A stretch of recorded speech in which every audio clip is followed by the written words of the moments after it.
আমার আম্মুকে ইসলামের দাওয়াত দেই, কিন্তু তিনি কিছুই মানতে চান না। তবে আমার প্রচুর খারাপ লাগে আর আমাকে অনেক কথা বলে। তবে আমি মাঝে মধ্যে রাগ করি, অনেক কথা বলে ফেলি। এটার করণীয় কি? এরকম যদি হয় তাহলে স্মরণ করবেন সাহাবী আবু হুরায়রা রাদিয়াল্লাহু তাআলা আনহুর কথা।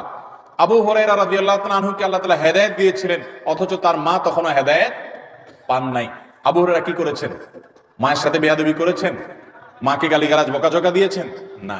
তিনি মাকে যেরকম হেদায়েতের জন্য দাওয়াত দিতেন, দাওয়াত দিলে মা তাকে মারধর করতেন। বয়স্ক ছেলে বড় হয়ে গেছে, সেই ছেলেকে প্রহার করতেন, তারপরে তিনি মায়ের সাথে বেয়াদবি করতেন না।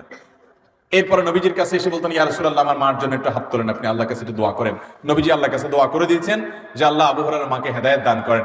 আবু হুরায়রা বাসায় গিয়ে দেখেন রাদিয়াল্লাহু তাআলা আনহু যে তার মাকে আল্লাহ তাআলা হেদায়েতের জন্য প্রস্তুত করে দিয়েছে, তিনি ঈমান এনেছেন। অতএব মা বাবাকে হেদায়েতের জন্য চোখের পানি ফেলবেন, দোয়া করবেন, অন্যদের মুরব্বীদের নেককারদের দোয়া চাইবেন।